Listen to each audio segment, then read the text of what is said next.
എല്ലാവർക്കും നമസ്കാരം. ഇന്ന് നാരായണീയം 20-ാം ദശകത്തിലെ 2-ാമത്തെ ശ്ലോകത്തെക്കുറിച്ച് ചിന്തിക്കാം.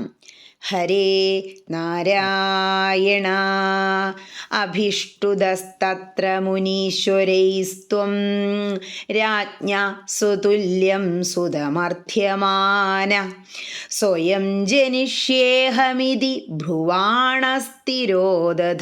ബർഹിഷി വിശ്വമൂർത്തേ. ഇനി ഈ ശ്ലോകത്തിലെ ഓരോ വാക്കുകളുടെയും അർത്ഥത്തെക്കുറിച്ച് ചിന്തിക്കാം. അഭിഷ്ടുത തത്ര മുനീശ്വരൈ, യാഗമധ്യത്തിൽ മുനിശ്രേഷ്ഠന്മാരാൽ ചുറ്റും നിന്ന് സ്തുതിക്കപ്പെട്ടവനും.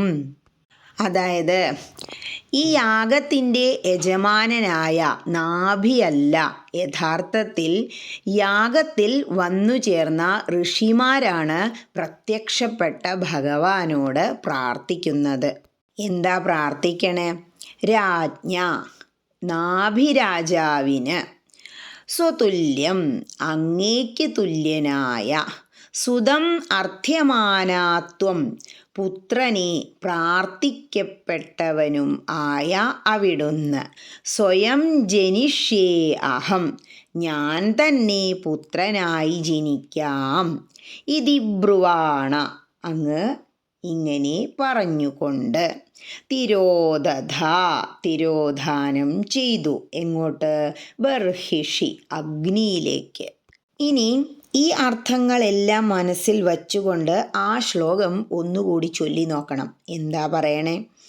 അല്ലയോ നിഖില പ്രപഞ്ച സ്വരൂപനായ വിഷ്ണു, അതാണിവിടെ വിശ്വമൂർത്തേ എന്ന് പറയുന്നത്.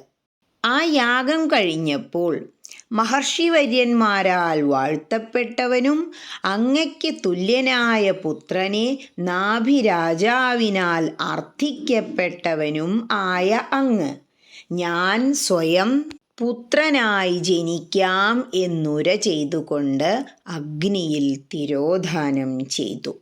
ഇവിടെ ഭഗവാന് തുല്യനായ പുത്രൻ എന്നു പറഞ്ഞാൽ ആരാ? അത് ഭഗവാൻ തന്നെ. കാരണം ഭഗവാനോട് തുല്യം ഭഗവാൻ മാത്രമാണ്. അതുകൊണ്ടാണ് ഭഗവാൻ സ്വയം അവതരിക്കാൻ സമ്മതിച്ചത്. ഹരേ കൃഷ്ണ.